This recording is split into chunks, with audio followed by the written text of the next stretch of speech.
Well, it's 6 o'clock. Good evening, folks. I think the only one we're missing is Mr. Lafredo, unless he's joined in the last 30 seconds. You see him, Travis? I did not see Mike, no. Well, it's 6 o'clock, so I call the regular meeting of the Windsor Heights City Council to order. Roll call. Susan Skerries, Here. Joseph Jones, Here. Mike Lafredo, Mike Jones, Here. and Teresa Harms. Here. Okay, folks, please join me in the Pledge of Allegiance. I pledge allegiance to the flag of the United States of America and to the republic for which it stands, one nation under God, indivisible, with liberty and justice for all. Thank you. Approval of the agenda, motion? So moved. Second. Any discussion? Roll call. Susan Skerries, Yes. Joseph Jones, Yes. Mike Lafredo, Here. Mike Jones, Yes. and Teresa Harms. Yes.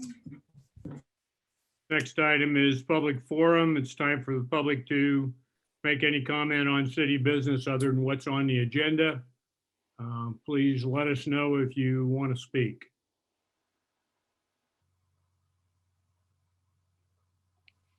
See anybody ask, Travis? I'm not seeing anything. Oh, Oh, there's sorry, one. I couldn't raise my hand fast enough, sorry. We'll forgive you. Lauren Campbell, 1063rd. I just want to say thank you to Whitney and Dalton.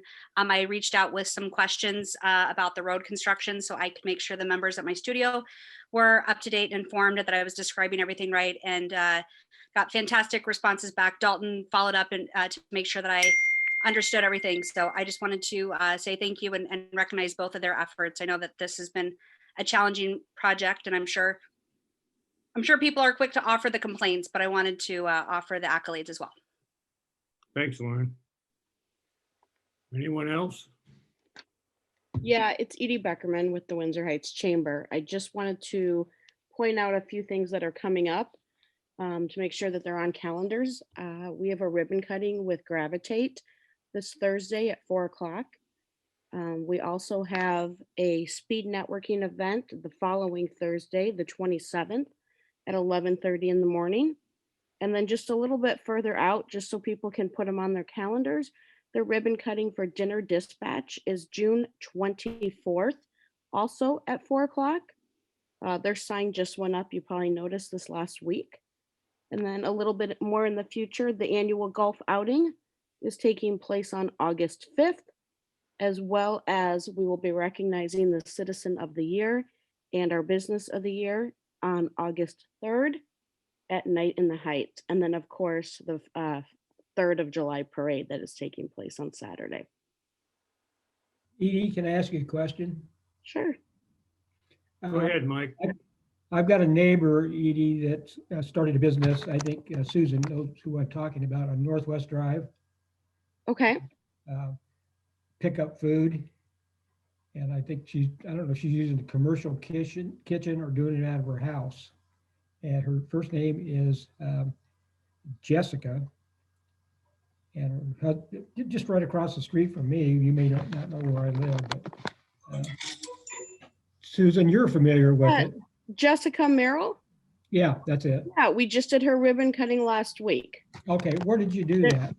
At Kitchen Spaces is where she rents space out of. Okay, I didn't know that. I told her to let me know and I'd be there, but anyway, that's fine, good.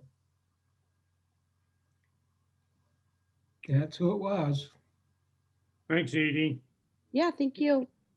Hey, Anyone Edie, else? this is Teresa. Just a quick question. Do you have an update on the breakfast in the old Baru location? Any update on, I thought they were supposed to open in April. Yeah, I've actually spoken with Simon quite a few times, most recently even this week. He is pushing back his date because of the intersection being closed. So we're probably looking at a June date. He says even the inside, a few other projects that they are working on are a little behind. So I was told Memorial Day, but now I'm saying probably the second week in June. Edie, does he have a lease on that property? He has taken over the lease that RI had Okay, in okay. place. All right, thank you. Any further comments? Okay, thank you, folks. Next item is consent agenda. Move to approve. Second. Roll call.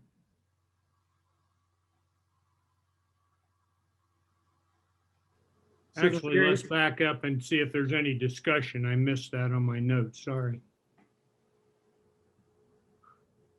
Okay, hearing none, let's go on to roll call. Susan Skiris, Yes. Joseph Jones, Yes. Mike LaFredo, Yes, Mike Jones, Yes. and Teresa Harms. Yes. Next item is consideration of the second reading of ordinance 2103, ordinance amending chapter 174.08, the Code of Ordinances relating to parking for personal and recreational vehicles. so moved, Dave. Second. Second. Any discussion on that? Roll call. Susan Skiris, Yes. Joseph Jones, Yes. Mike LaFredo, Mike Jones, Yes. and Teresa Harms. Yes. Next item could be considering waiving the third and final reading of that same ordinance. Is there any intention of doing that? So moved, Dave. Second. Second.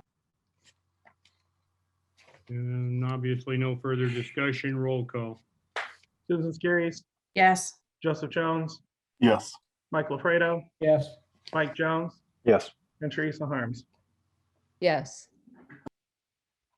Next item is consideration of the second reading of ordinance 21-04, amending chapter 97.01 relating to stormwater sump pump connection. oh boy. Yes, Move to approve. second. Discussion.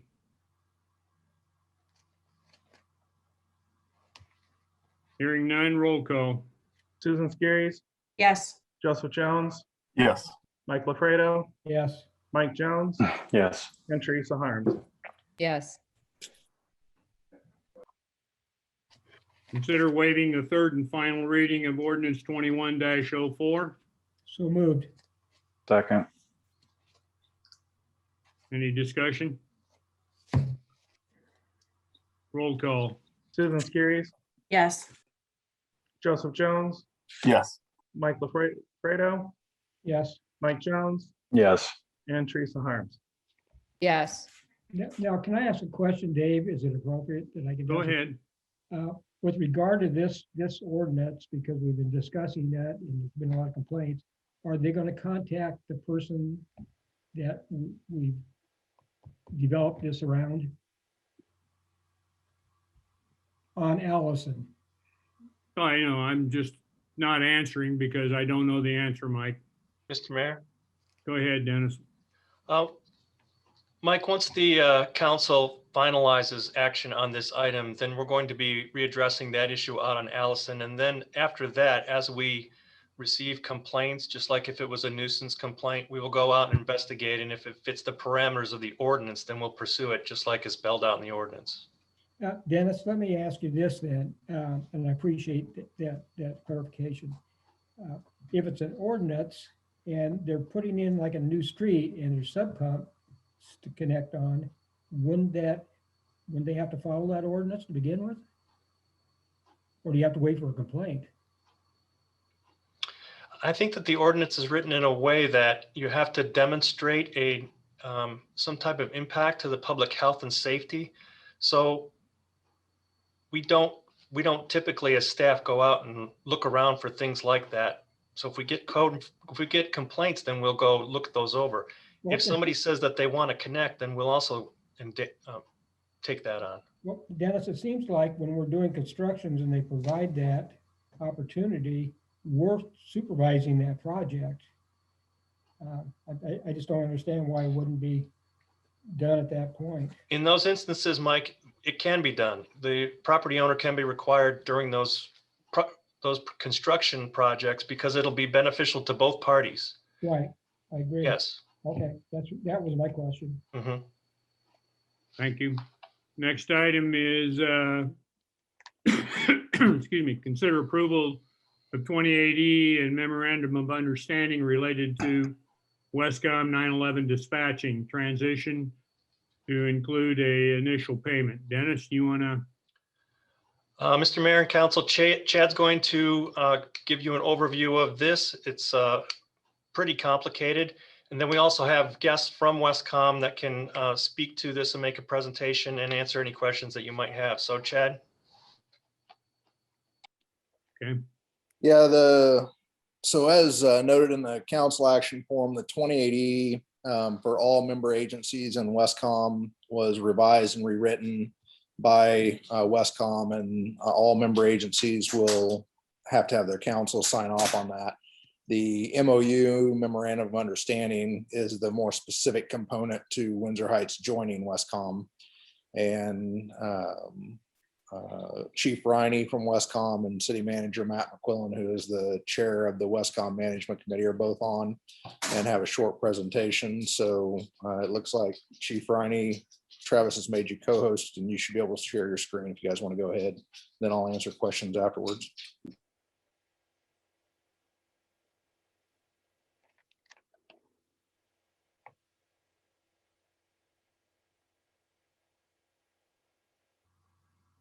Travis, does he have control?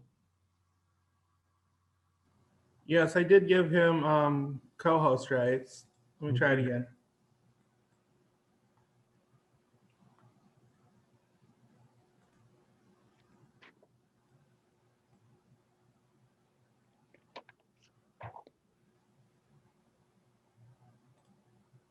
There we go. There we go.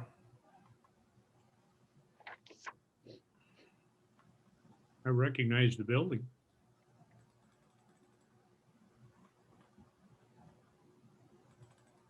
Chief Riney, go ahead.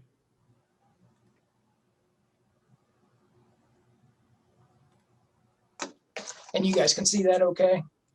Yes. Excellent. And you can hear me apparently since you answered me. So very good. I am Darren Riney, the Chief of Westcom Emergency Communications. Since we're here on your time, we're going to keep it fairly quick for you guys.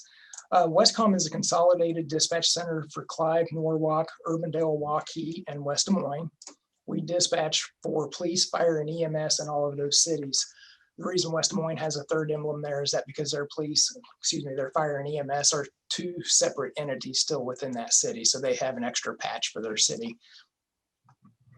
Over the past year, there's been a lot of changes. During the first 4 months of 2020, our call volume was well below normal due to COVID, and the agency saw a large decrease in their call volumes as well, as interactions with the public were down, as stated, due to COVID.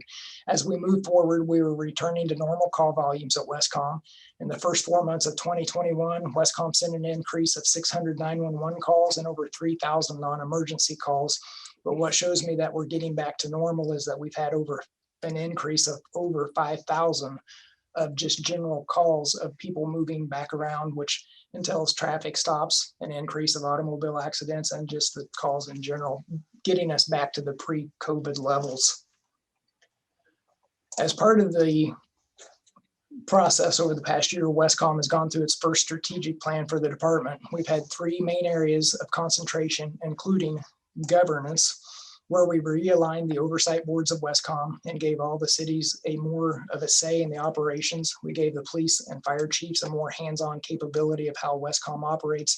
And we've reworked the interlocal agreements through the 28E involving all of our partner cities. Moving forward, we wanted to ensure that our levels of service don't drop. So we developed mechanisms for bringing on new agencies and ensuring staffing levels would meet those level service expectations for all the cities as they each continue to grow. As mentioned, we want to make sure our service levels don't decline as we move forward. We want to plan ahead for technology needs and also outline the benefits of memberships in Westcom.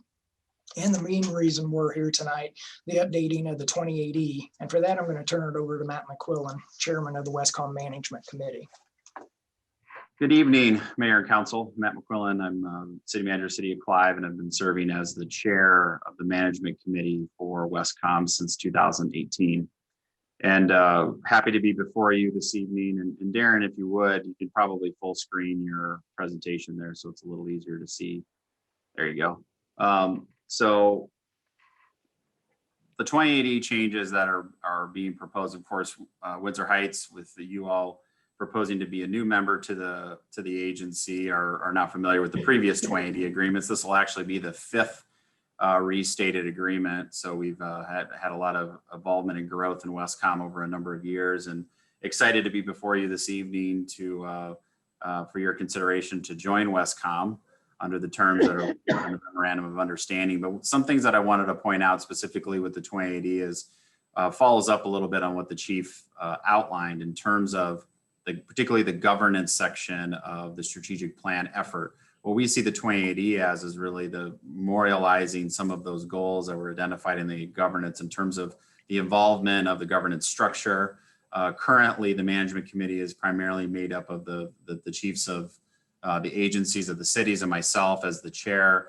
And with the growth of Westcom and the size of the organization, we've really decided we needed to evolve that governance model to have kind of an executive level group of the city managers of each of the cities, and then continue to have the chiefs oversee, and as Darren alluded to, the hands-on approach of the operational side of the agency. So this 2080 really reflects that. And then you can go on to the next one there, Chief. Another big piece for this too were the membership levels. And so the current setup of Westcom, we have 3 original we call them owner cities, which is Clive, Urbandale, and West Des Moines. And then over the years, we've added 2 contract users, the city of Norwalk and the city of Waukee. There was a desire on behalf of those contract users to really understand what's a path to kind of full authority member as we're laying it out here in the new 2080. And so what you see on the screen here is really the path by which you get there. So tonight, if you were all to sign on and join on to Westcom, you would come in as a provisional authority member.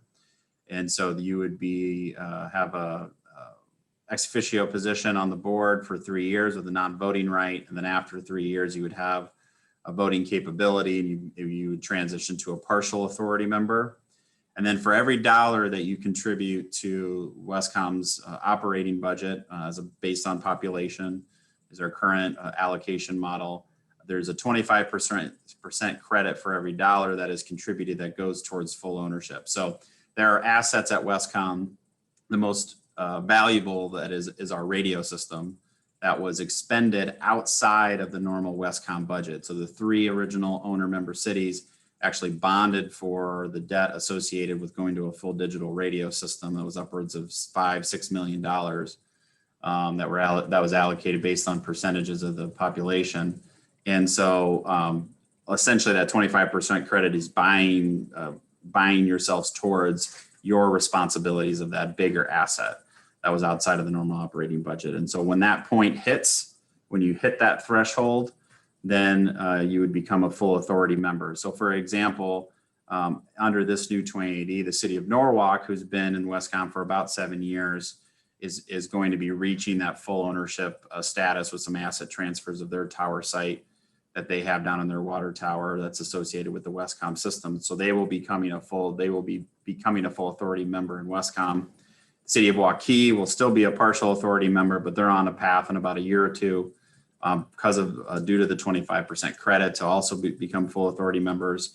And then if you were all to join, you'd be on a similar path over a number of years, and we would update that kind of spreadsheet that's in the appendix to the 2080 every year to kind of show where we're at on that threshold. So it is a new setup for us, and one that was very much asked by our member communities of we needed to lay out that specific path. So with that, the next slide here, you can go ahead, Darren, would represent the populations and the jurisdictions that would be in Westcom, including Windsor Heights, if you were all to decide to join with us here tonight. As you can see, you will be surrounded by Westcom agencies, which is not your situation today. where from Polk County Dispatch, Johnson is your closest one, and the city of Des Moines to your east.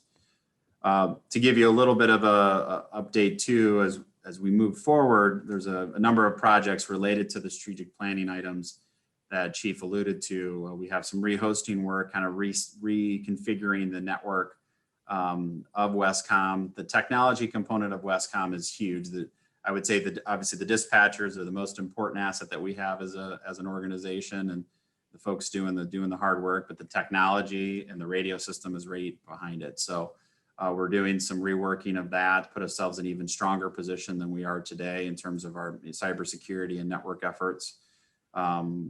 Other goals that we're working on is really doing a better job of setting service expectations to make sure we clearly understand, now that we're having, we'll be up to 6 cities in this situation, to make sure we're clear, that Westcom is clear on those service expectations, and that the agency is meeting that for all the member agencies that we serve. Accreditation certifications, you may be familiar with accreditation processes like CALIA for law enforcement, while there's similar kind of national certification accreditations for dispatch facilities, and that has been identified as a priority, and Chief and his team are already working towards that. The CALIA APCO, again, a lot of acronyms when you're getting into public safety here, accreditations. And then as we've been discussing with all the member cities, because this is requires a unanimous vote of all the other member cities as well, is recommending of adding you all to the system. So with that happening, then the next slide here kind of shows the populations. And so as you can see here, in terms of size of dispatch facility, we are the 2nd largest in the state of Iowa, only behind the city of Des Moines. And that continues to grow as the member cities of Westcom continue to grow. And that is a challenge for us as an agency going forward, and something that was identified in the strategic plan of the involvement of the governance structure that I talked about, the research towards whether or not Westcom would become an independent agency someday. Right now, the city of West Des Moines is basically the host agency or the operating agency, the way the 2080 is worded. There's a desire on both West Des Moines and all the member communities. What's an independent funding model look like, still based on population. Of course, that is not currently allowed under state law, so there would need to be a legislative remedy for that if we were ever to pursue it. So those would be discussions that your representatives would be a part of as we go forward. Again, I would argue that's on the tail end of the 5-year strategic plan, with these other priorities that I've outlined, and then facility being one of them. As we continue to grow, we'll have some short-term facility needs that I think we've got a solution for, and then longer term as the cities continue to grow. So with that, the cities of Westcom would look like this. Adding you all as a 6th city, and the member agencies, we would be adding your badges to that on that last slide. So there's a lot of detail in this 2080 and in the memorandum of understanding. So the chief or myself or Chad would be happy to answer any questions you may have, but we look forward to adding you all into the fold and providing the great dispatch services that our current member cities have grown to love and appreciate. Thanks, Matt. Chief, we got any questions from council for presenters? No, I think it's great that we're doing that, and I know Chad is ready for it. Yeah, and just to follow up a little bit on that, the MOU was just slightly less than what we originally anticipated. We anticipated 280, and if the transition is approved, then the other kind of component that's still hanging out there is the separation from Polk County. And if it's approved tonight, then I'll start that discussion with the sheriff's office and the Polk County Board of Supervisors likely tomorrow. So if anybody has any questions, I'm happy to answer them. But as City Manager McQuillan said, there's a lot of details in that. I tried to answer anything I thought you might come up with in the council action form, but I'm happy to answer any other questions. Chad, I just have a question, well, a few questions here. I'm happy that this is finally happening. This is great for West Des Moines, and hopefully Westcom as well, but, or I mean, for Windsor Heights and hopefully for Westcom, you know, I think that we're moving forward and I'm happy about that. As I look at the memorandum of understanding, do we happen to know like the costs that are going to be associated with, say, like the network connectivity required or the software licensing and services, the ones where they say, you know, that we'll be responsible for the costs? Yeah, so some of that stuff we do know, some of it we don't know. At the estimate that we had kind of bounced around between Chief Riney and his deputy chief, Dennert, who does their operational stuff over there, is somewhere in the neighborhood of 30 to 40,000.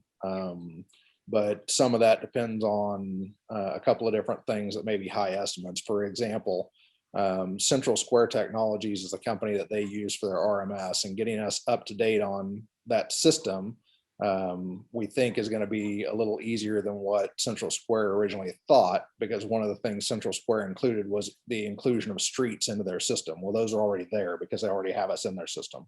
One of the other components was, I believe that there was $15,000 or 15, I think it's 15,000. That was a training component that we don't think that we'll need, because we think that Westcom's team and us can work together to do that and save those costs. So we've got kind of a rough idea, but I don't have the exact numbers, but nothing in there was something that made me think that we're going to need a significant budget amendment to cover. Okay, I'm very happy that it's only 30 to 40,000. I know that that is still a significant amount, but in my head, I was kind of really going up higher than that. I also see, like with the radio programming, are we still able to use the radios that we currently have? Is that going to be, okay, excellent. That saves money then also. Yeah, and a couple of other things on that topic in particular. I'm looking at, so the radios we have already have the Westcom system in them now. And I'm looking at an opportunity that would allow us to rearrange our channels without paying Raycom or somebody like that to do it. We've got some connections that have been made and some testing we've got to do to verify that. But the other thing about that is that the portable radio replacements are in our equipment revolving plan in a couple of years to be replaced anyway. You know, there may be an opportunity to do that sooner using some, you know, like one of the things that I brought up to Rochelle was the American Rescue Plan funding. Some agencies are buying radios with that. And so if there was an opportunity that we could identify to use money like that and remove it from the ERP, then that actually saves you that 140,000 out of the ERP that's scheduled in 2 years. So there's some room to work with that, but the radios right now, as they are today, work on Westcom systems. So yes. Thank you for answering my questions. And again, thank you to Chad and to Westcom for all the hard work, and I'm sure multiple back and forths together. So we definitely appreciate all the hard work. This is Teresa. I would just second that and thank Matt and Darren for working with us on this. I know it's been a long time coming. We've been talking about it for a long time, and Public Safety enthusiastically, Public Safety Committee enthusiastically, unanimously supported this. So we're excited. And so with that, I would move that we approve this 2080 agreement. Well, we've had some discussion. Is there any further discussion? Not, roll call. Susan Skiris, Yes. Joseph Jones, Yes. Mike LaFredo, Yes. Mike Jones, Yes. and Teresa Harms. Yes. Chief Riney and City Manager McQuillan, thank you for your time on here. And it's been very relatively easy to work with their team. So that's a plus for everybody involved. So thank you. I appreciate, and I want to share that for your team as well, and working with Chad and with Dennis on this. And just to give the council an outline of kind of where we're at schedule wise for doing this. So you are all first in the queue for approval. And then over the next basically month, Darren and I will be doing the road show to the other 5 cities. Of course, my own, I can do my own at my own council meeting, which is nice, but then we'll have the other 4 We'll have West Des Moines here and Norwalk at the beginning of June, as well as Clive, and then Urbandale and Joaquin kind of the middle of June. They'll approve, all 6 cities need to approve the 2080, and then just West Des Moines and yourselves approving the MOU, with West Des Moines being the operating agency. And then that 2080 will go into effect July 1. And then Chad and Darren and Rob will continue to work to help get you all live by September 1 on the Westcom system. Thanks, Matt. Appreciate all the work that you and the Westcom team have done. Chad, you know, we appreciate your work. So anything further from anybody? No, it was nice to hear that timeline though, Dave, that we just heard. Be a lot of council meetings over the next month for Darren and I. Good luck. All righty. Move on to the next item, consideration of purchase of a Kubota RTV 1100 from Capital City Equipment for use in the park and trails in the amount of $25,914. I think you've all seen the documentation of why and how and so forth. So I'd entertain a motion to approve that purchase. Move to approve. Discussion? Can I just, oh, go ahead, Mike. Well, I'm just, pickups, even used ones with high miles are really in demand, and they bring a good thing on the secondary market. And I just wonder if, when I look at that $8,000 that I read for the two things, the lawnmower and the pickup, seems like if we market that well, I think the pickup would at least would bring in more dollars than that. Yeah, Mike, I use the Kelly Blue Book, used car value, as well as recent sales on Gov Deals, which is where we dispose of a lot of our city equipment. We get pretty good pricing out of that. What's really holding it back is that it's a regular cab and it's 2-wheel drive. So it's not in as high of demand as a lot of other models are. But yeah, I agree with you. I think that we'll get a lot of money out of it. And then as far as the lawnmower, it's just like a residential John Deere lawn tractor. Mm-hmm. And I think it's like it's at least 10 years old. So I'm guessing we'll get a couple $100 out of that because it does need some work on it, but something's better than nothing. Yeah. Okay. Dalton, you talk about the lawn tractor.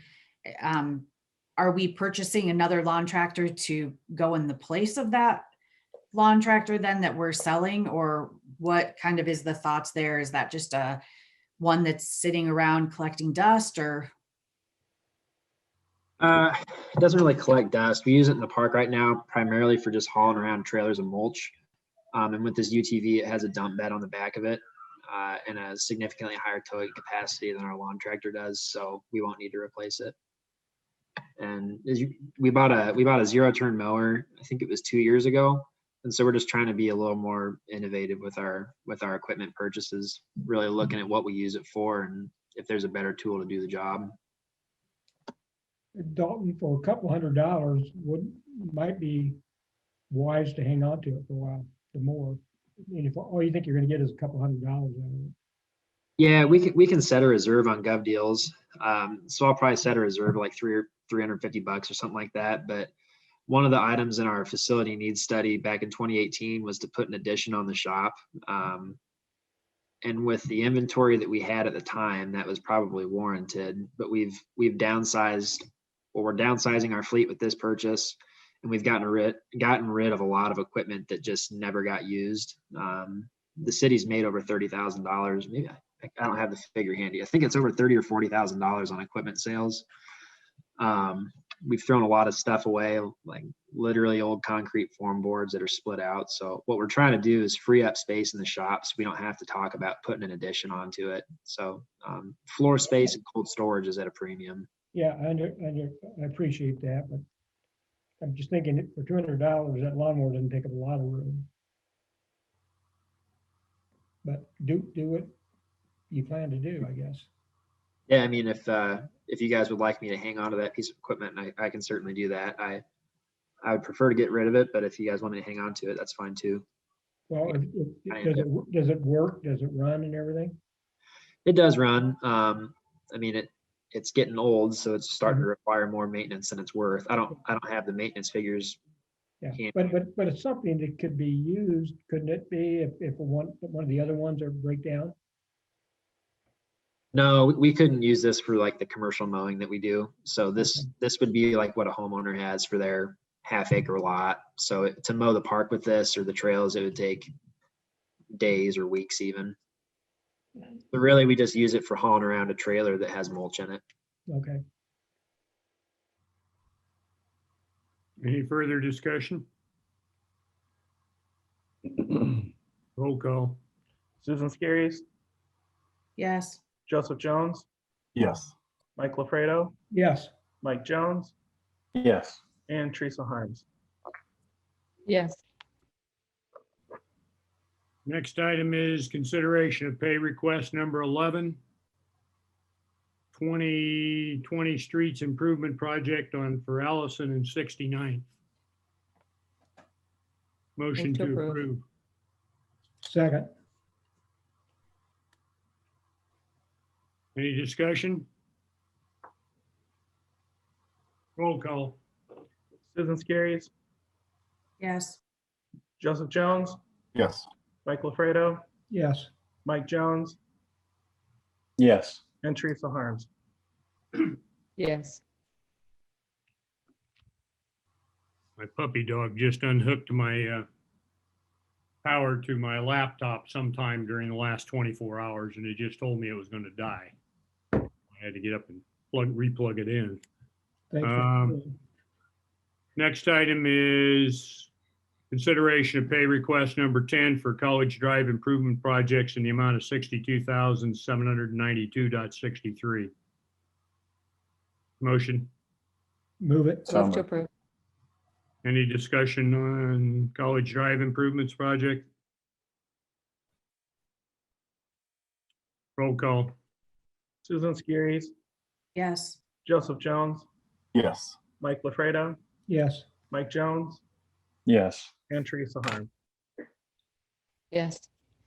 Next item is consideration of pay request number 9, University Avenue Improvements Project in the amount of $424,743.38. Motion to approve. Move to approve. Second. So moved. Discussion? Dave, I would like to just mention one thing about all these projects. I mean, it's created a lot of consternation on the part of residents, but I think in the end results, they're going to be very happy that this has been done. And I think the way it's being done with the Complete Streets undertaking is certainly the way to do it for the long term. And so I just think everybody's going to be real appreciative. You know, there's some frustration as the process goes on, but I think they will be very happy from what I've seen. Good. Any further discussion? I would Roll second call. what Mr. LaFredo said from the perspective of the angst, and I think it's just a little bit of fatigue, construction fatigue. I'm hearing a lot of concerns about timing and getting around and shutdowns and stuff like that. So just throwing it out there for acknowledgement, and that folks are starting to get a little bit fatigued on the construction. Yeah, it's all understandable. Roll call. Susan Skiris, Yes. Joseph Jones, Yes. Mike LaFredo, Yes. Mike Jones, Yes. and Teresa Harms. Yes. Next item is consideration of resolution 2021-21, setting the time and place for a public hearing on the proposed budget amendment for fiscal year 2020-2021 for City of Windsor Heights. And I believe that's scheduled for 6/7 of 2021. That's correct. Motion to approve. So moved. Second. Second. Any discussion? Roll call. Susan Skiris, Yes. Joseph Jones, Yes. Mike LaFredo, yes, Mike Jones, Yes. and Teresa Harms. Yes. Next item is consideration of adoption of Windsor Heights employee compensation philosophy. Motion to approve. So moved. Oh, second. Discussion?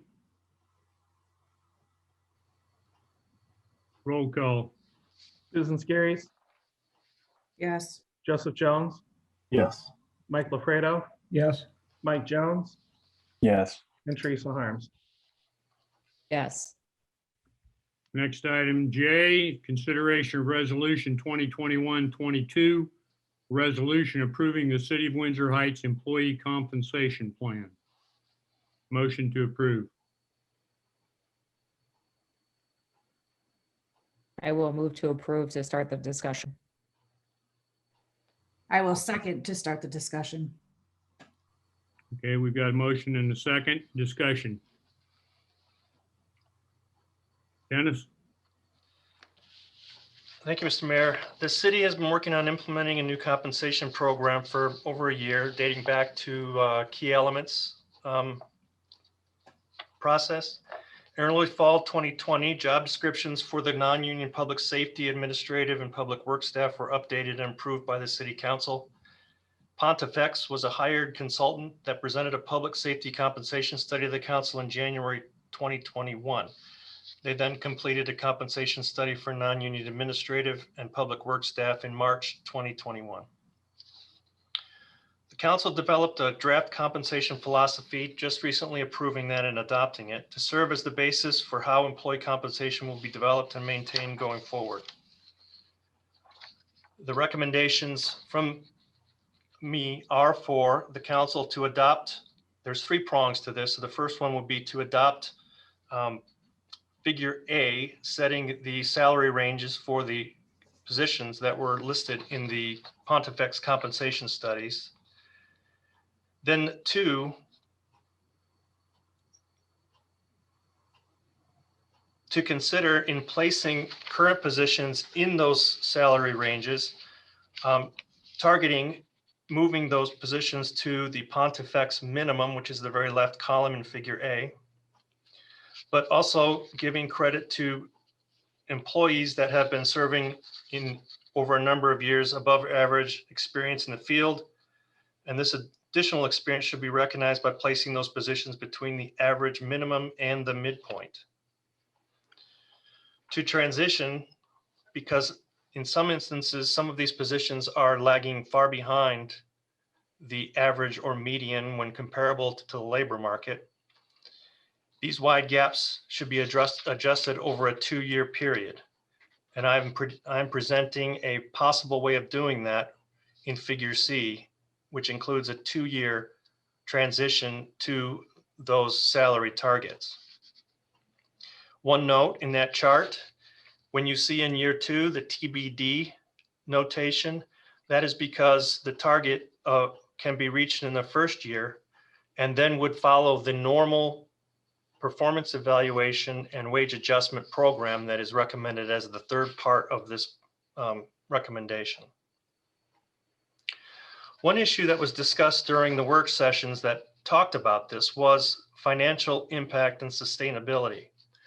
And the way that we have designed to pay for this transition would be utilizing funds that have not been spent, that were budgeted over the past 2 years for the fire captain's position, which could not be filled until this compensation study and placement was complete and until the job description for that job was complete and approved by the council. There is $120,000 in those unspent funds that could be used to make this adjustment possible. Additionally, in the streets fund, there is unused funding available as a result of the vacant position when an employee left the city of Windsor Heights recently to go to the city of Johnston. In figure D in the recommendation memo, you can see the total amount that is going to be required to move to the target plan as I have recommended. That would be under the administration, $10,559, under public works, $17,635, and under public safety, $21,202. Those numbers are also based on the 3.5% compensation increases that the council has programmed and adopted in the fiscal year 22 budget. During the discussion also, a number of council members were interested in talking about additional compensation or benefits that had to do with non-monetary. One was suggested was short-term disability. And you can see in the memorandum, there are a number of employees that currently pay for that benefit themselves out of pocket, roughly a total of $5,300. By putting all city employees on a city-wide short-term disability blanket coverage, that would be an added expense to the city of approximately $6,000. So there would be an immediate benefit to those employees. They're paying for that now out of their pocket. And then employees that don't currently pay for that or have that coverage would then have coverage as part of the city umbrella coverage. There was also a question about other benefits like city holidays. The city currently has 8 paid holidays, and this could be extended to include Martin Luther King Day, President's Day, and Veterans Day, which would bring the city of Windsor Heights in line with other organizations such as the city of Johnson, the city of Clive, and the state of Iowa, as well as the addition of Juneteenth or Freedom Day, which is another national holiday that is being more and more recognized by state and local governments. And then the third part of this recommendation is to implement a new employee performance and compensation plan. And I use the word new very liberally because this is really bringing forward a plan that the city had utilized up until 2018. And it includes a number of issues or a number of benefits that would reward employees for performance, as well as offer up a strategy for updating the compensation study, as well as job descriptions going forward. So in the first element of this would be an annual wage adjustment. That adjustment would be determined by the ECI, which is the Employment Cost Index, and this was recommended by our consultant Pontifex. And this would occur for all employees, non-union employees, as long as they demonstrate acceptable performance of a 3.0 to set it to the evaluation standards of 5 out of 5. The second idea would be implementation of a merit bonus program. That would be a one-time merit bonus to non-union employees that maintained a minimum standard of meets performance. And this will not affect their base salary for any of the positions. And you can see under the merit bonus section, there are a couple of things that would be key elements to this. They would have to attain or progress towards an individual's identified goals for professional growth, making a commitment to the overall success of the city's corporate image and mission, and have a positive attitude and collaborate with the city stakeholders. And then below that, I have outlined the rating system that has already been used by the city in the past through that previous performance evaluation process.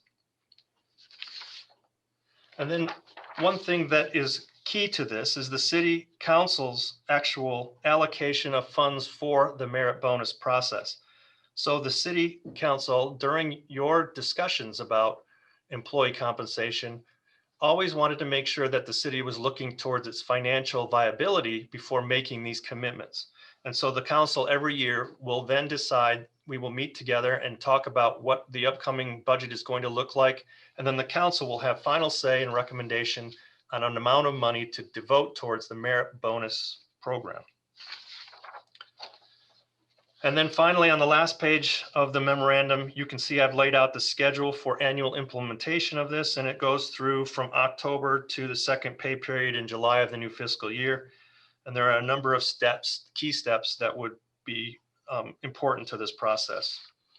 So in summary, I'm recommending that the City Council accept and adopt the recommended pay ranges for non-union personnel, Figure A, approve and implement the wage adjustment transition plan, Figure C, and then adopt the recommended employee performance and compensation plan spelled out at the back half of the memorandum.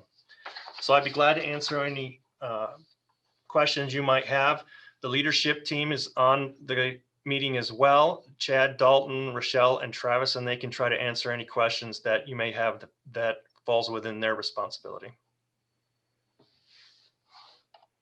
Dennis, I think probably step one is to determine the compensation for this coming July 1. Correct? You mean step one of the recommendation? Yes, yes. Sure, yes. Okay, okay. I anticipate that that would be the one that would get the most discussion among the council from what we've talked about in the past. But I Well, think I all think- three things go hand in hand. Yeah, I'm not suggesting otherwise. What I'm Yeah. suggesting is a step approach in that I needed to have a little more time with the ideas that you came up thereafter with. And I don't know if you just developed those on your own or you've seen them somewhere else. It doesn't make any difference, but I haven't done a thorough, given it a lot of thought on the rest. So I think it'd probably be a good work session item too. That's a good point, Mr. Lafredo. And the idea that we're up against the time limit, like the end of June, to get this all wrapped up, I wanted to make sure you saw all of this as soon as you possibly could. And so, yes, we've had input from many of the staff members on how this is going to be rearranged, what's good, what's bad, what's important, what maybe isn't so important. And so it's before you this evening to decide how to move forward, the next steps, and maybe also have a discussion about things you like or don't like that are in the recommendation.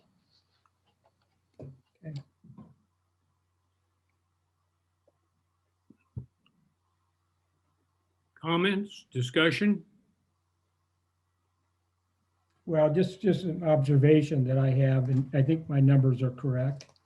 If we look at the total current salaries, and I'm excluding the fire captain from both the comparable numbers that I'm going to produce here, its current salary totals up for those positions $672,326, and with the proposal, it is a $733,273 total, which is a difference of $60,947, or a 9% increase. So, Dennis, any comments on that?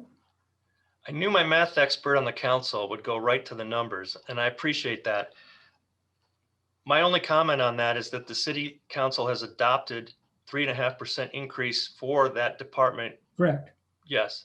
And so in Rochelle's analysis and mine, the additional funds needed to allocate in the budget are sitting there in the highlighted yellow in figure D. Yeah, well, I would say, Dennis, I don't remember that is in there, because I don't know that is there a special compensation line item or something like that. So I've missed that there's an extra 120,000 that's been carried over. So The city council has budgeted $60,000, a little over $60,000 a year for the last 2 years for the fire captain position. Since it was not filled, that money has not been spent. okay, but that doesn't mean it has to be spent. Oh, no, that's up to you. That's the council's decision, not mine. Okay, and then back to where I was coming from, a 3.5% increase is what the unions got and other people got, is a total of, the difference is $23,531, which is 3.5% versus the 9%. And as far as the reduction of the public works staff person, I recall, and Dalton, you help me out if I'm in error here, that there was a position not filled like a year ago, and then it was brought up to the Public Works Committee, and we agreed to recommend that it be filled. So if it's not going to be filled, period, then that's one thing. But if it's going to be filled later, it's not a very good argument for putting it into the compensation package. So that being noted, and so again, I'm not aware of the 120,000 that's what it needs to be used for. But Well, to answer a couple, those 2 Sure. points, to answer those with some additional information, you pointed out that the unions, it matches up with the union's 3.5% bump. But please don't lose sight of the fact that when that bargaining unit unionized during labor negotiations, there is a process for both sides to develop comps, bring those comps together, and then to negotiate a new pay structure for that new labor agreement. You just went through this with the fire group, right? And that was a significant jump because the wages had lagged behind what the comparables were here. And both sides had their comparables, and we kind of met somewhere in the middle somewhere. So that's a very similar process to what you're going through here. You're just doing it voluntarily versus doing it through a legal. Yeah, and you've been through this being a school administrator. You know how this works. Yeah, no, I understand. But, Yeah. You know, council, his major job is to be fiscally responsible for the citizens. Yep. And the taxes that are collected and that. So that's where I'm kind of coming from, because the 9% on step one to me seems pretty extreme. Not that the study doesn't show that, but that seems pretty extreme to me. And it's not pointing out of any individual staff members that are listed here. In fact, I would suggest to consider going with the 3.5%, which is a $23,531 increase. And you and the staff determine where that money goes, because it doesn't have to go equally. It could go based on, like, you've got differences in here on these tables that you put together, and it can certainly go that way. So not everyone would have to get the full 3.5, and some may get 5% or whatever, you know. So that's what my thinking is. Okay, and then the second point that you made about the public works position, I just want to be clear that no decision has been made to fill or not to fill that position. However, if we were to decide to advertise and fill that position right now, we'd probably be looking at midsummer to beginning of fall before we'd have somebody ready to start. And so that's where our window of opportunity is for money that would be available. Yeah, but you can't count it twice, because that person that is hired is going to go on and hope for several years. So if somebody hires in September, we're only paying them September through June, not July through June. That's all I'm saying. But they're not going to quit at the end of that time period. But it will start in the next fiscal I year. understand that. I Yeah. understand that, but still, it is what it is. And so. Right. And so, but I don't think you can count it twice, and that's what I'm trying to stipulate in my arguments here. So that's what I think, and I'm going to pass it on to anybody else that wants to address it. Susan, you got any comments? Go ahead, Teresa. Oh, I have some questions. So a couple of quick ones. So I'm going to ask the question about the fire captain, because this has been asked for, this has been consistently provided resources for. So who wants to answer the question on, are we going to hire that position? Is it? I have every Is that the intent of goal? hiring that position once we figure out the compensation for it, yes. Okay. So is that different than what we went through, the process we went through earlier for the public safety? I don't understand your question, I'm sorry. So I'm sorry. So obviously we won't be filling it this fiscal year, the one we're currently in. So we've budgeted for it for the next fiscal year, right? Yep. So if we've budgeted for it for the next fiscal year, and I'm assuming that you budgeted that at the compensation level that we found out from our last public safety study, compensation study. Was that what it was budgeted as? It was budgeted. So originally the estimate that I came up with and the budget for it was 60,000, if you might recall that. And so Mhm. my placeholder in the budget took everybody's wages and added 3.5%. So it would be 60,000 plus 3.5% is what I put in the budget this year. Or I'm sorry, then Okay, starting July. So starting, sure. well, the numbers that I see in this table says $74,080 for that fire captain. And again, I didn't include it in when I reported, but because it wouldn't be fair to put it on one side and not the other. But that's what it says in this table that Dennis figure C. That's the compensation study numbers. What I used for the placeholder was in the budget was before the compensation study, so we didn't know what those numbers were going to be. Okay, but I mean, these are the numbers that he's recommending that I'm reading from. So I'm assuming he's recommending $74,080. But Teresa's question was, how much did I budget? And that's what I was answering. Yeah, well, Teresa, no, you have the floor. Mike, Teresa was speaking. She has the floor. So hold Okay. off a second, please. Go ahead, alrighty. Teresa. All right, thank you. So the question, and I think that Mr. Alfredo also referenced this, but I just want to clear the streets staff position that's currently unfilled. Is there an intention to fill that position? At this point, what I've had Dalton do is, I think I sent this on to the council some time ago too, and that is look for ways that we could shift some of those job responsibilities to private entities, such as mowing. We went out and we advertised that for mowing. The responses that we got back from the private mowing firms were that we did it too late in the season. They didn't have time to accommodate, plan for taking on a contract like that. So we didn't get any bids. So we intend to bid that out again towards the end of the summer. If again, we don't get any responses, then we're going to be rethinking filling that position. But there are some other tasks that Dalton has that he thinks he can shift right now. We might be able to get by eliminating that position, but we'll see. The real crux is going to be how we deal with snow plowing, because we don't want to take a step backward in the snow plowing service. I agree.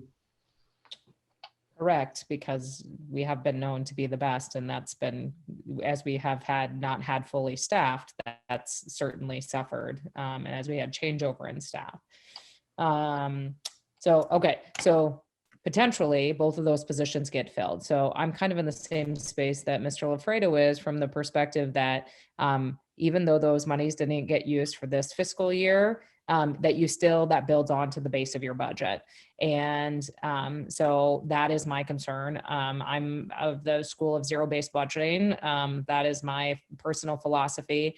I also, and I think I've shared this before, that I kind of am the mindset in the school of you have a bucket of money, you know how much money is available, and then you figure out how you're going to allocate those dollars amongst your staff. So that's where I'm at. I think it's a very aggressive increase in a short period of time. I know that the goal is to get those to that. We had staff people that came on recently who've already received significant increases in a short period of time.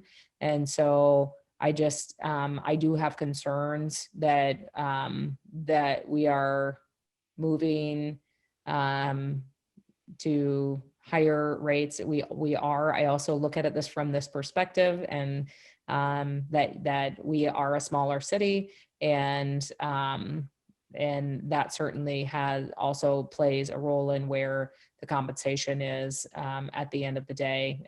Different size organizations have different pay structures. So and I believe that, and so that's kind of where my thinking is right now. And so I'm would be somewhere what we have budgeted currently in our budget for next year. Those are the dollars that I'm open to allocating within to support the compensation recommendations. Okay. Mike Jones.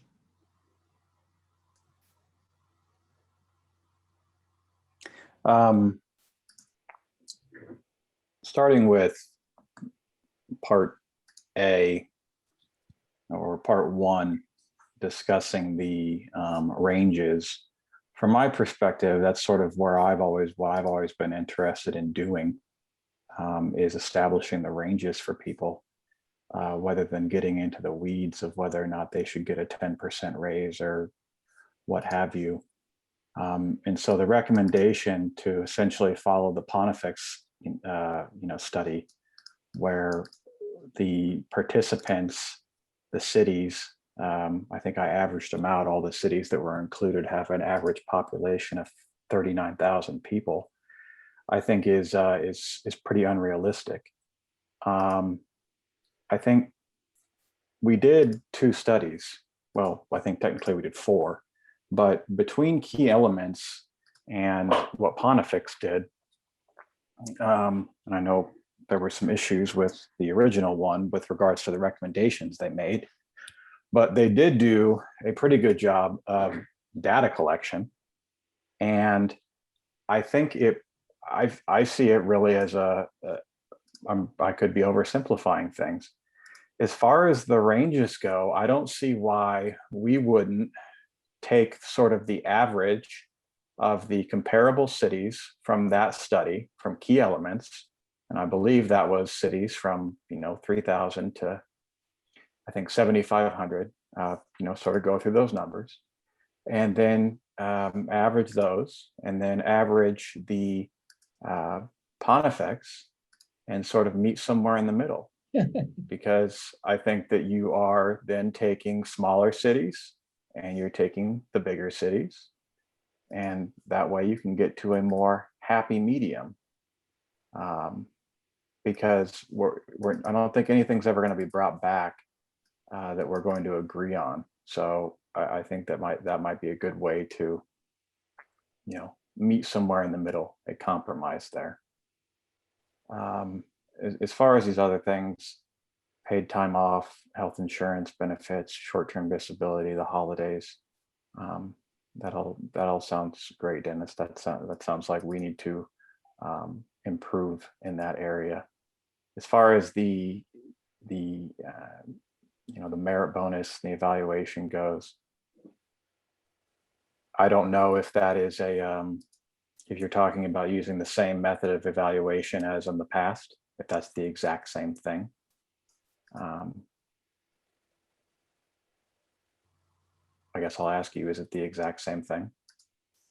It's the majority of it is the same, yes. And then Okay. we're going to be using the new evaluation form, I think that Mr. Lafredo referenced in past meetings, that the department heads used last year prior to my coming to Windsor Heights. Okay. And I don't know, and that's how you, your performance evaluation level, that's how you get those numbers? Okay. How, All right. how do you get those numbers? Well, I'm asking, does that evaluation form correspond with this performance evaluation level and what your bonus pay ends up being? Yes, it does. If it does not, in certain small instances, we'll adjust the form to fit this compensation performance evaluation program that you're considering this evening. Okay. And with regards to these percentage, was that pretty standard as far as other cities goes? Because I'll just tell you, as a state employee, the biggest raise that I can get in a given year is 3%. So I didn't know if that was unusual you could potentially get 5%, or whether or not that was sort of the industry standard as far as cities go. In my experience, a 5% is about a maximum when it comes to a performance bonus, but we also did look at the state's website at different positions within the state's website. There is a place you can go to where you have all of the salaries for every employee for the last, I don't know how many years. And they were all over the board. There was ranges between 3 and 6% every different year. So I looked at that, and that kind of confirmed what this chart says today. And this is the same chart that was used back in 2018. Okay. All right.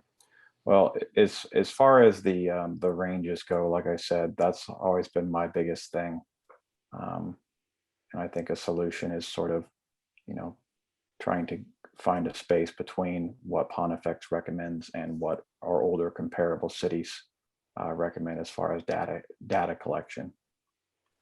So Mike, if we get specific on this though, because we're trying to get something to get people paid July 1. Well, as far as that goes, then, you know, I would, you know, we're talking about giving a lump sum. I think that would solve the issue for now. But again, I thought I thought we would have a ranges down by now and not just the ranges that Pontifex recommended, because again, the size of those cities, I just find that wholly unrealistic. Well, Mike, I hope that you and the council can appreciate the position that I'm in trying to get to the end result here. I can't just reach out in the sky and pick pay ranges. I have to try to ground those in the data that has been collected and paid for by the council. And so I think really my only option to start this conversation is to start with the Pontifex numbers. And my approach in the transition to get to those, my target was I wanted to get everybody to minimum, and those employees that have been here for a longer period of time, you know, I have people in the public safety department that can be 24, 32 years doing what they do. So that plays into the positioning along the ranges. But my approach to get it done in 2 years is, it is aggressive to some extent, but it's also going to be alleviating to the employee group and to the city council and to the organization as a whole to get this done with and put together. And I know Rochelle will be happier knowing what her budget numbers are going to be with some confidence going into the following year versus how is this going to play out depending on who's here and what their performance evaluation is. So it is aggressive, and the council has their option to do what they want or make changes as they want. I think this is just a good place to start that conversation so we can get to that point.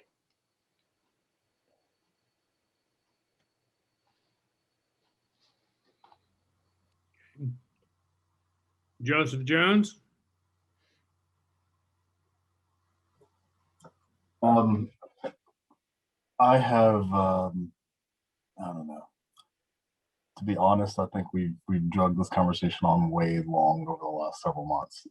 So I'm ready to get us to whatever point it is that we can get to where we can get 3 people to agree that we like the place we're going. I am not overly concerned, and my eyebrows don't get raised by anything that's been presented here, particularly in terms of looking at the latter portions where it talks about the PTO and the benefits and adding the new holidays. I think all of that makes perfect sense to bring us into the 21st century. And I am not disturbed by the pay ranges either. But I understand that there are some folks who have some consternation about how that's derived. And so I'm excited to chat through how we can come to something that is reasonable for all of us to agree on to keep moving this forward and paying our folks something closer to what they're worth, and yeah, getting this behind us. Thank you. Citizen, I know we started over there. Did you have any comments more now that we've gone through one round? Well, I just figured since Teresa started talking before I did, I'd let her take the game. So I just have some concerns about the amount of money, the sustainability of paying all of our employees like this. It shows that our revenues will be increasing, and just kind of curious how we are going to be increasing our revenues. I know that our budget is going to be increasing just because the cost of everything is going to be increasing. So I just would like to make sure that we're looking at this and being very fiscally responsible to not only the staff members, but to the residents who are paying taxes for all of this. I think that there's big jumps with figure A. I can't say that I'm behind that at all. I believe that we have some great employees. We have great employees, and they do deserve to be compensated, but we also have to be responsible with how we compensate them.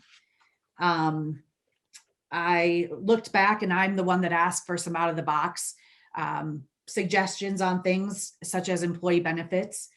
So now we're going to add all of these employee benefits on top of paying them a whole bunch of money as well, which my out of the box thinking was so that they could see that we are behind them 100%, but we can't fiscally get there yet. So we're kind of showing that we're behind you, and these are things that we are going to try to add because we know that we can't fiscally add all of that money into it. As far as things like paid time off, written there, basically it says, that they would need additional staff to cover employee absences, especially during times of the year when shift scheduling is more intense, such as snow removal or increased emergency call volumes. I believe we have some pretty good supervisors. And I know with the state, there were times where it was blocked out. You could not take PTO at those times. I don't see how that couldn't happen here if we add some PTO to that, to what they have. As I believe, at least from where I'm at, the director of the department or the supervisor has to approve PTO usage. Then kind of going on to the short-term disability, I can appreciate that. I know that was something that a few employees had talked about that they would like added in.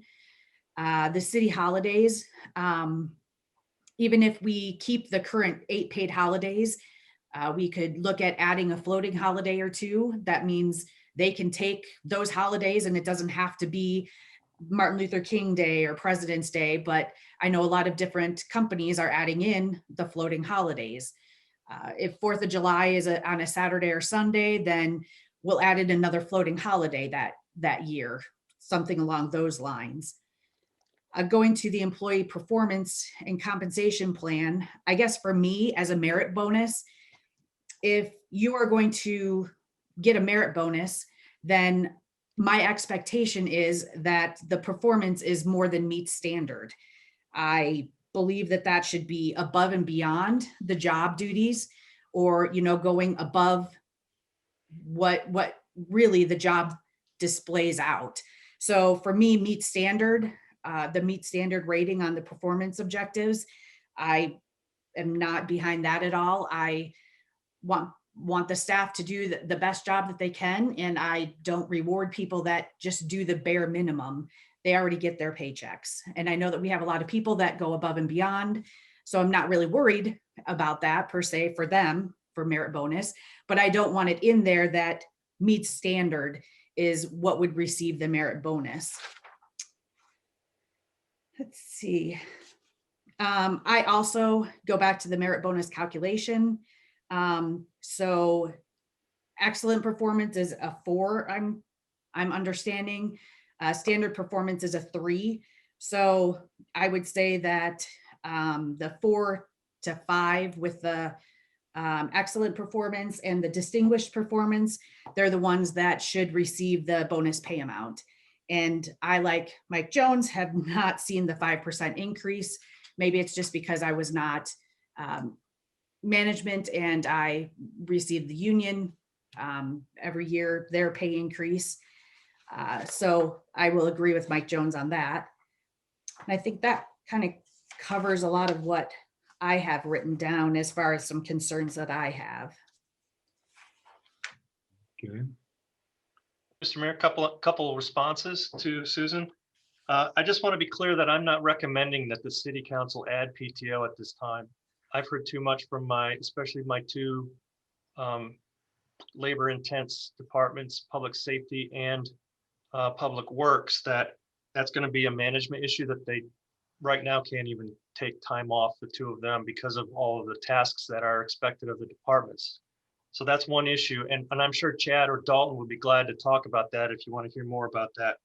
And I'm not recommending that the council throw out the STD coverage, because it would only benefit basically 50% of the employee base. The other side, the other half of the employee base today, non-union, has no interest in that at this point.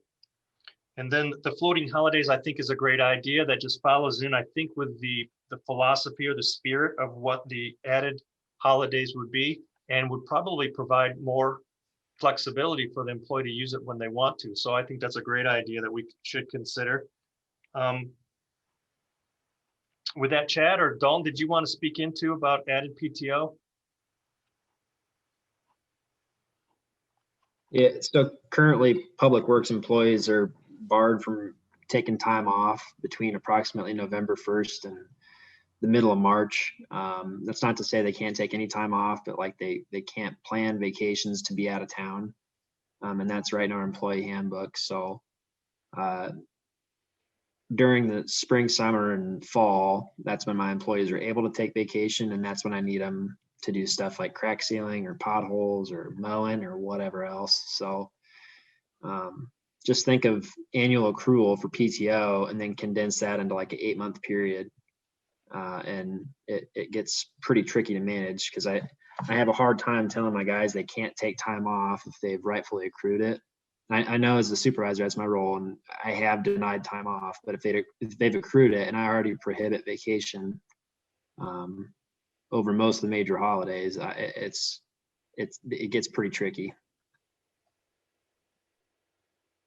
Although I can understand that, but as somebody who came from a 24/7 institution, I understand, and I walked into that knowing that a lot of times I would get 1 week of vacation, and that was because it was union guaranteed to me. And the rest of the time, I would probably not get any vacation. I went probably 2 years, we weren't even allowed vacations. So I definitely understand that, but it's also nice to accrue the PTO and to have that there instead of using the vacation, if you can kind of roll over your vacation on that. There are many different ways that organizations do that. And it sounds, Susan, like you didn't appreciate that situation back then. It was a difficult situation. So I think we're trying to move away from that kind of situation.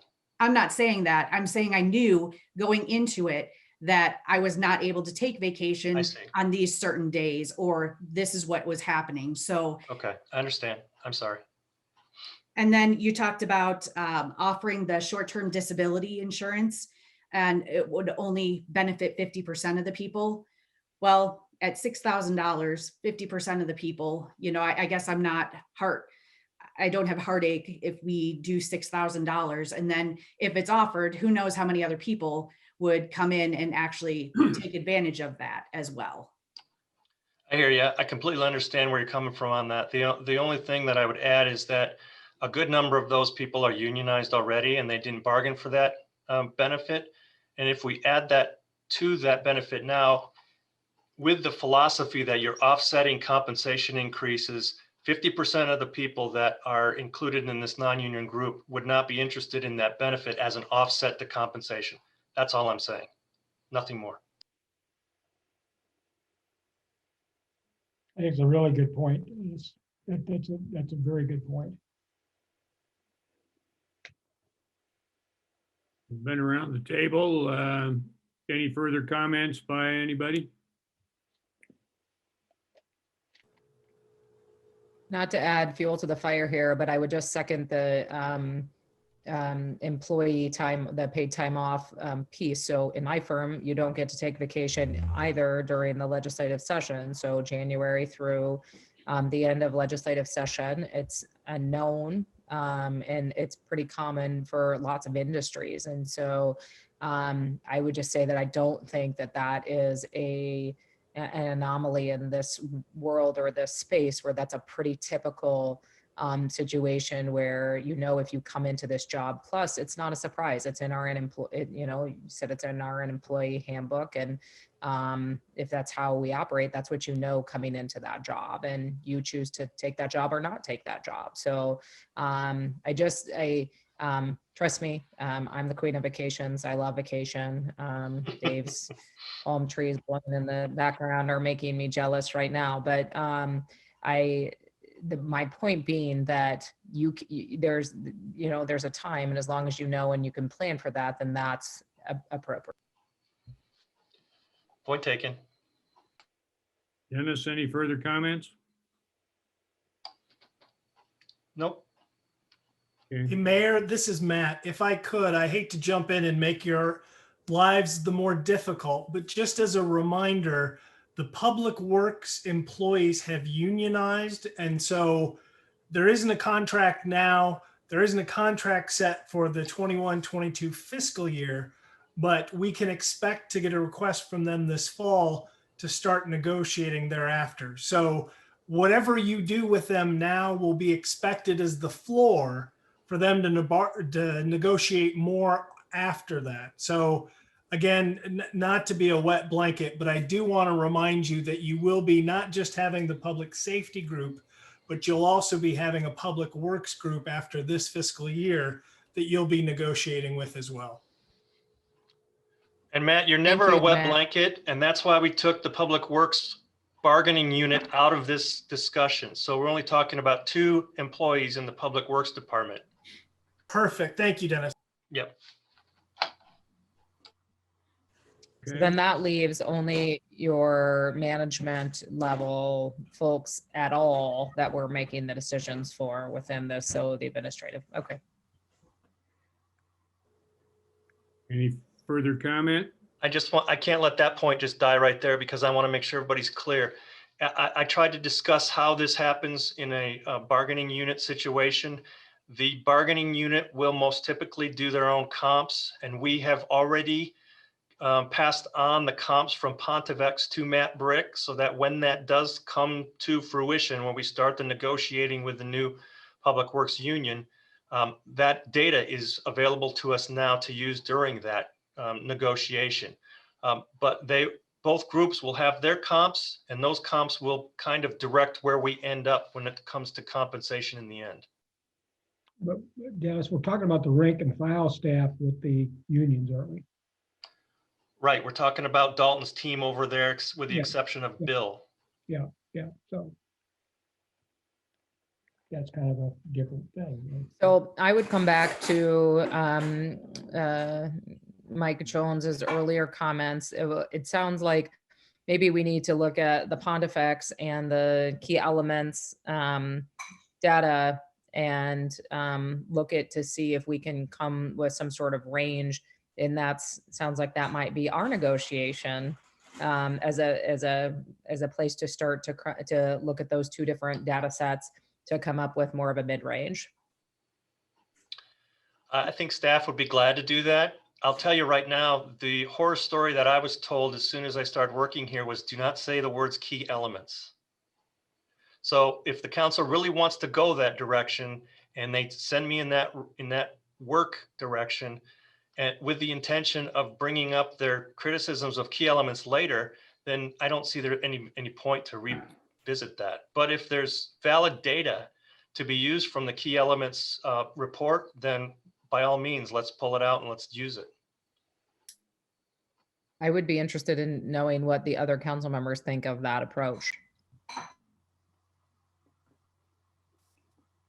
Well, referring to key elements, I think that the reason I bring it up from a raw data point and not any recommendations they may have made, Dennis, I think maybe that's what the concern was. Although I would note that I think that something sort of glaring to me was an example. I think it was Susan who found this out, was that, for instance, they had a public safety director listed for North Kansas City and included a salary in there, and North Kansas City doesn't have a public safety director. So I think it would need to be just double checked, which I'll just tell you personally, I have done for most of it anyway. But I think that it was perhaps the conclusions along with a few of the concerns about some positions, because I think, quite honestly, in my opinion, I think what happened was they got the information back and they plugged it into a few different, a few wrong tables. And so, I think it's clear where those things happened. That's just my assumption, but I think that was the issue with the key elements, some of the conclusions, but I think I am just talking about using the data, a great deal of it, that is, as far as formulating some sort of average. And Mike, if I listened to you correctly, you talked about using the towns that were of about the same size as we are, right? Like 3,500 to 7,000 people, because sometimes they went outside of our population zone and brought in other places, which kind of skewed the data as well. There was what they determined was blended, and then there was comparable, and I think that was sort of a sticking point.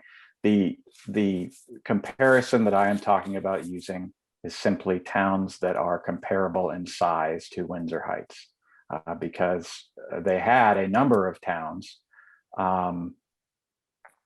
comparable to Windsor Heights that were closer to metro areas, and due to that fact did have increased wages. So I think if you look at all those and average them out, you can come up to something close to what I think would be agreeable to all of us.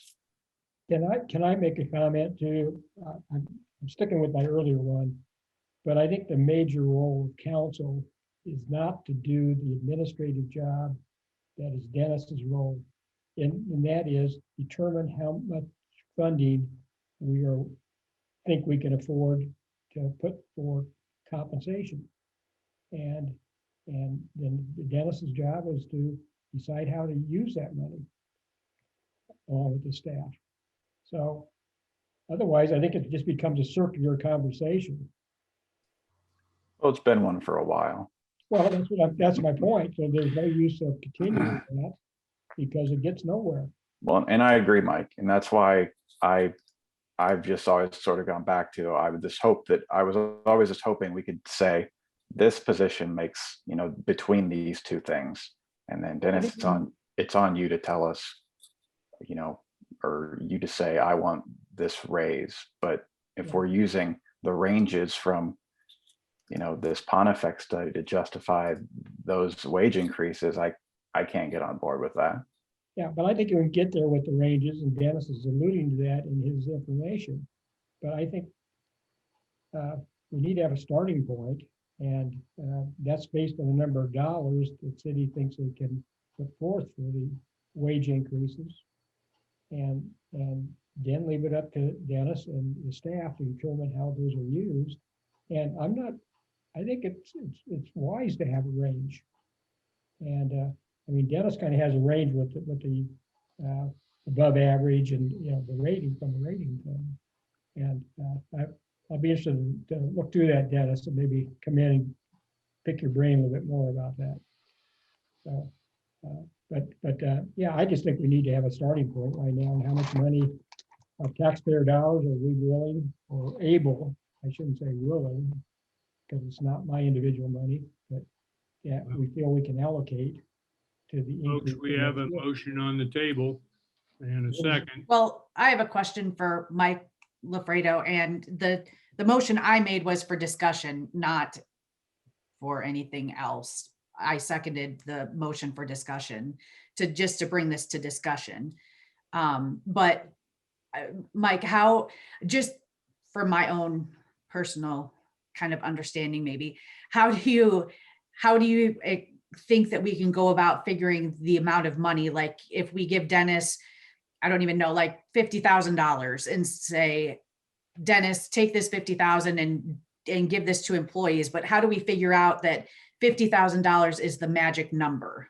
Well, what I did in the comments I had at the first was that 3.5% based on what the total package was for the employees, and it amounted to $23,531.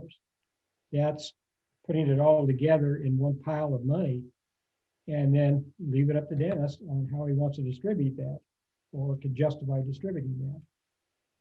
It's a starting point. So the average would be 3.5%, but not everybody would get 3.5%. Some would get maybe 5%. And some would get 1%. Is that kind of what you're going with? Could be.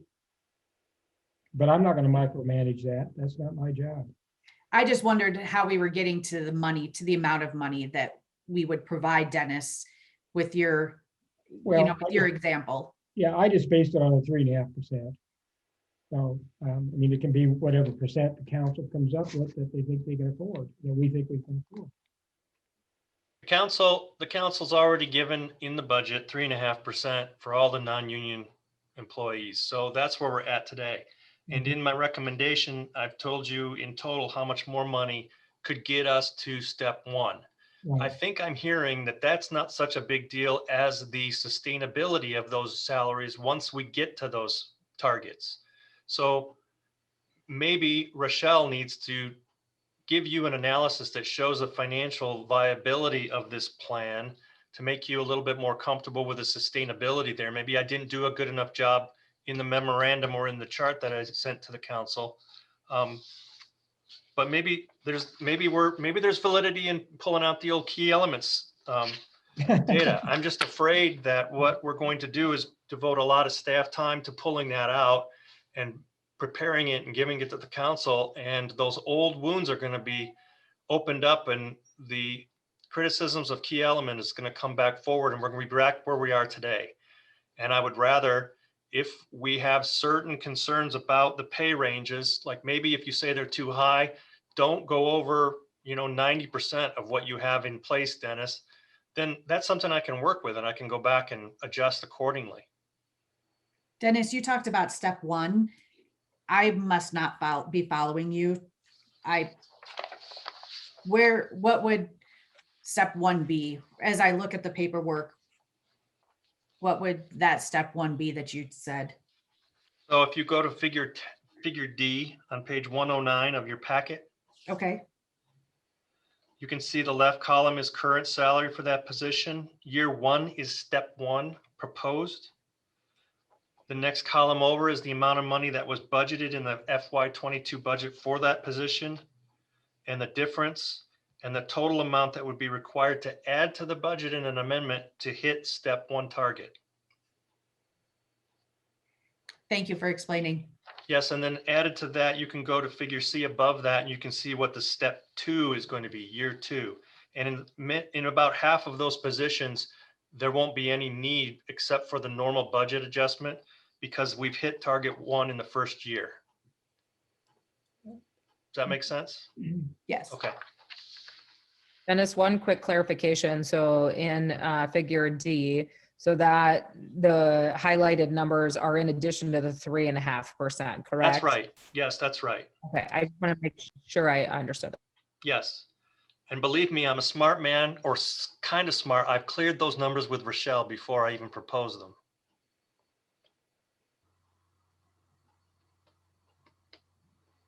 Okay, Susan, you had stated your motion was for discussion only. Can we Yes. entertain a motion to go forward with this plan?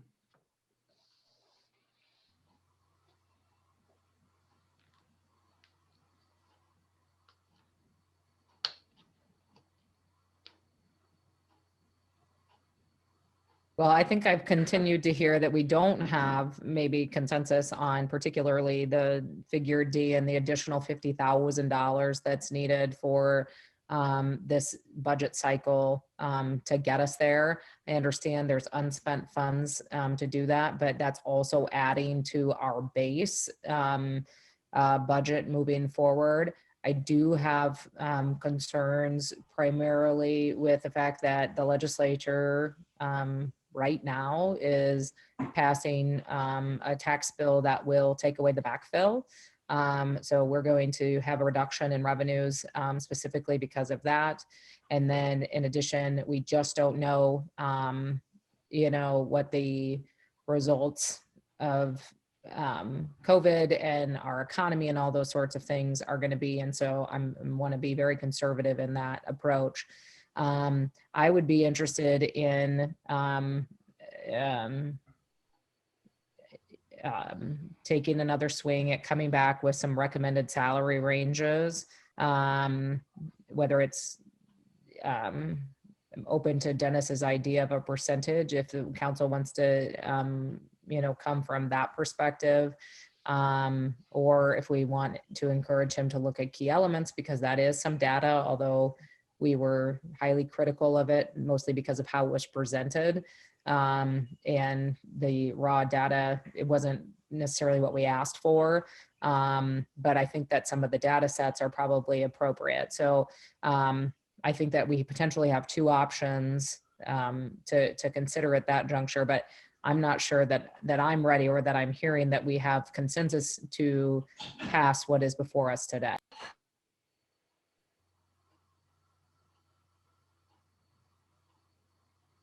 Dennis, I'm sorry. I'm going to go back to figure D again. My math is just not working. Can you explain to me the department total change, like the highlighted? So is that, I'm looking at things and I must not just be understanding. I'm tired, maybe. I don't know, but the math is just not working for me. So I'm just going to ask you to explain it to me. Okay, so let's go to the very right column, department total change. So the budget is the basis. Right. The budget already has the 3.5% worked into it. Rochelle has that all done. So to get the city clerk, finance director, and the communications coordinator to the year one proposed salary that's in the second column, it's going to take another $847, $7,012, and $2,700 to get to that point, which totals $10,559. Okay, so that's that kind of makes a sense. Running total, like your checkbook right there. Okay, Then that's where the confusion was, because I'm like, these numbers are not adding up if I just take this department total change. So thank you for explaining that. Okay, good.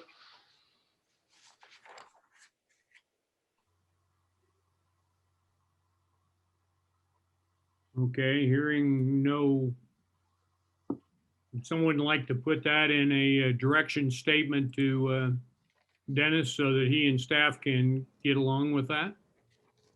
Or do you have enough information, Dennis, you can do if we just table it?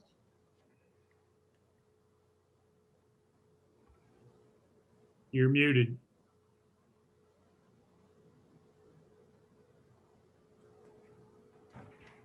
Dennis, you're muted.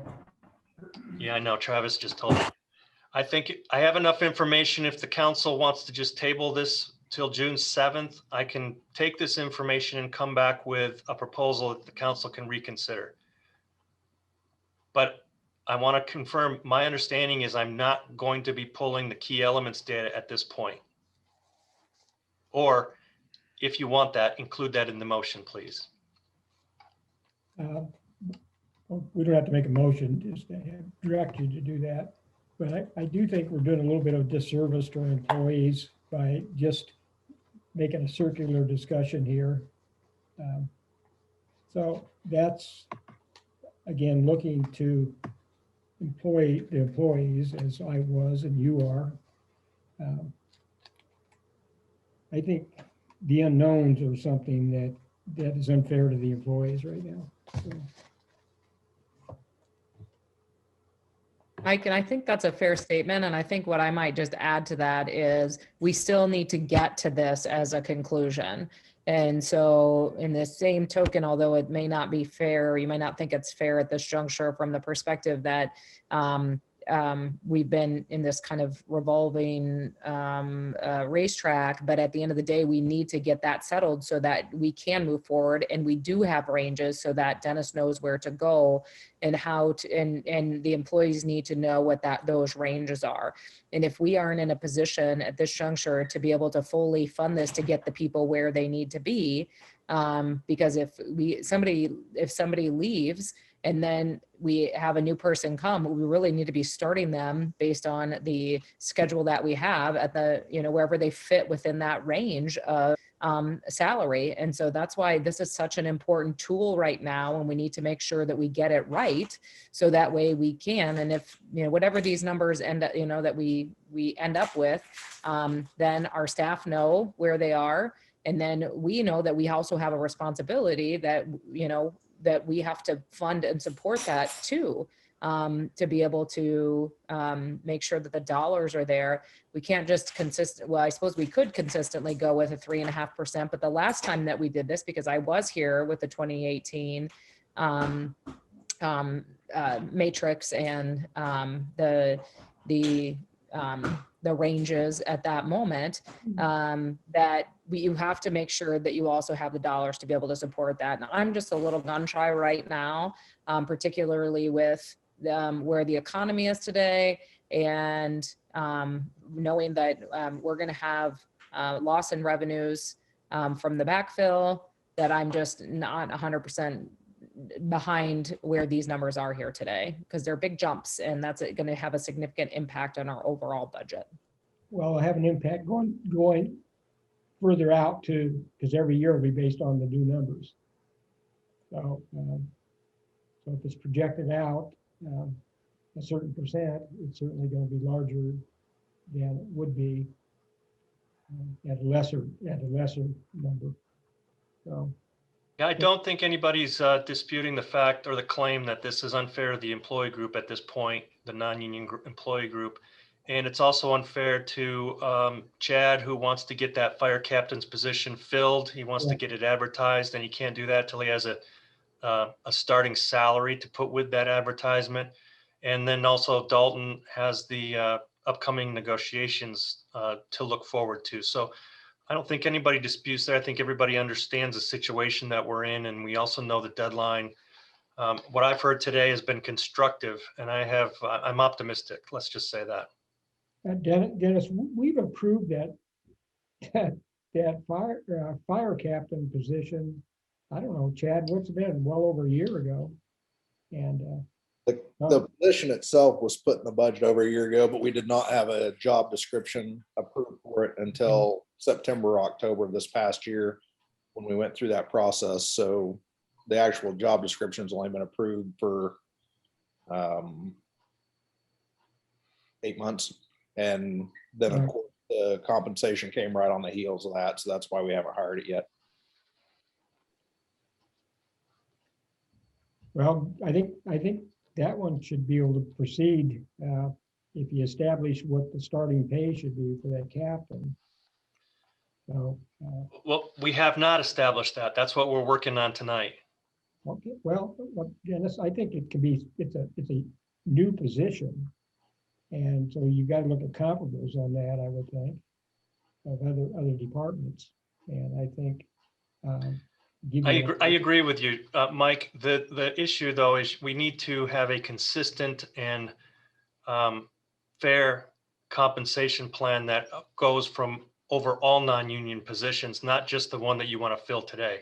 So it's important that we get this process done before we advertise for that job.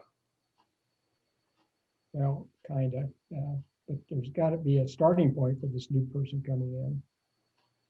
I think that's probably all we're concerned with at this point. But I don't, just my opinion. No, you're right, and I agree with you. And that starting point that I'm recommending is 74,080. It's the minimum in the salary range. Yeah, I understand. Mm-hmm.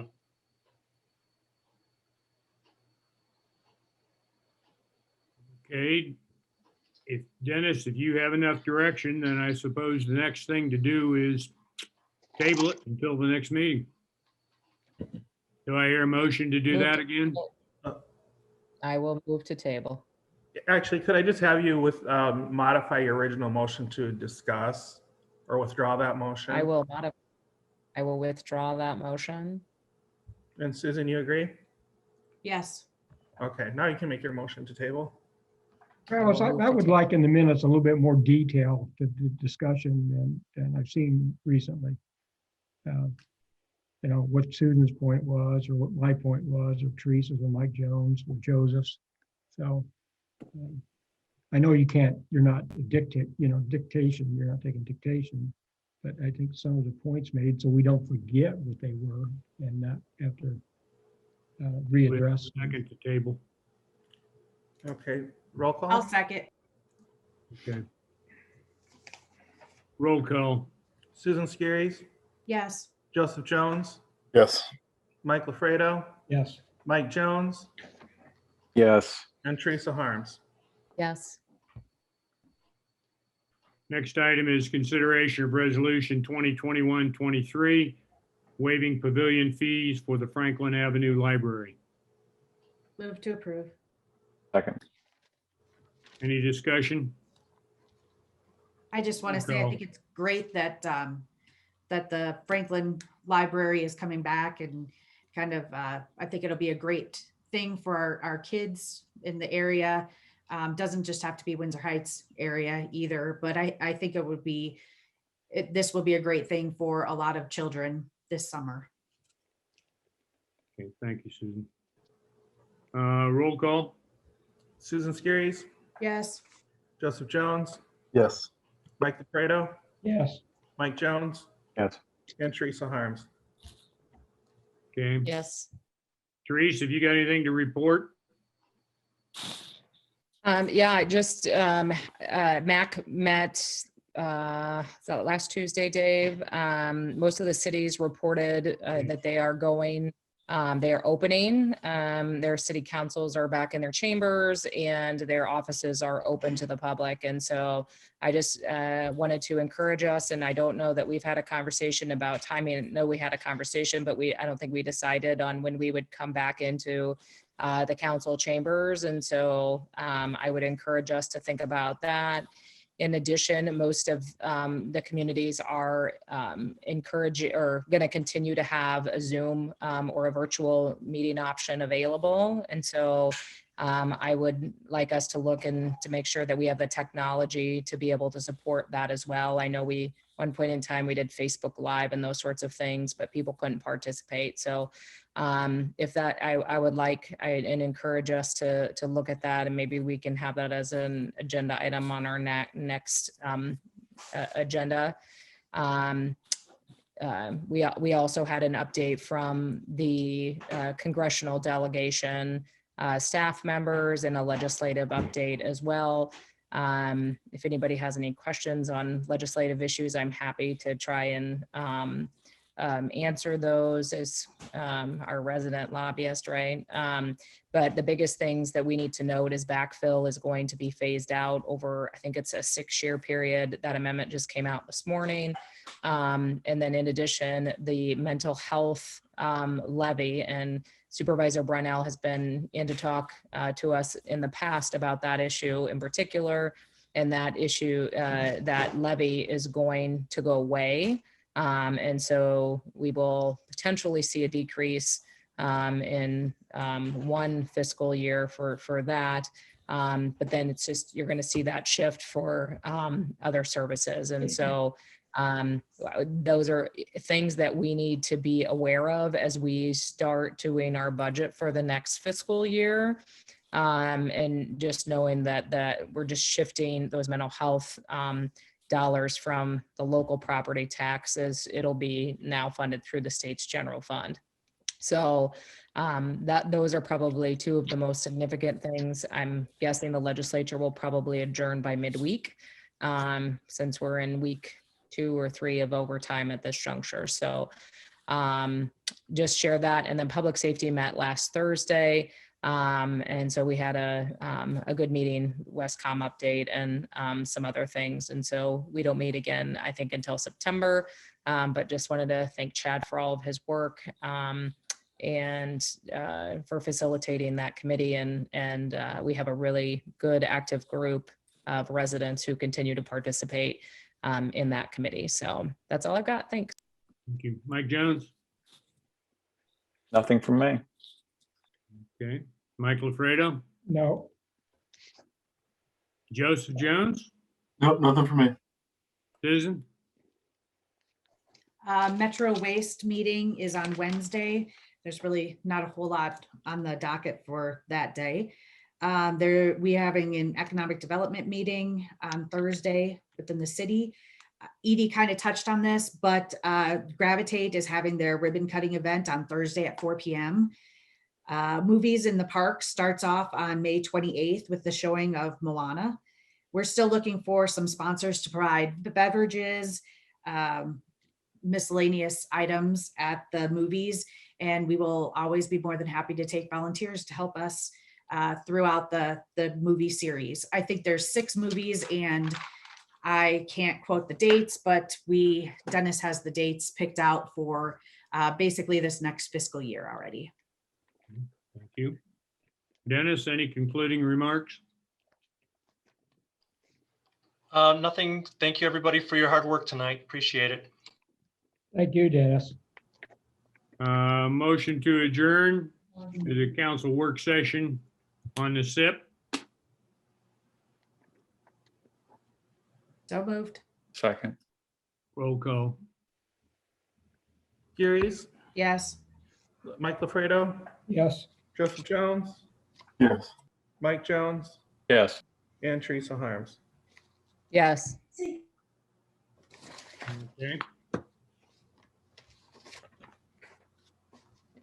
A meeting of Windsor Heights City Council workshop to discuss items and procedures on the SIP.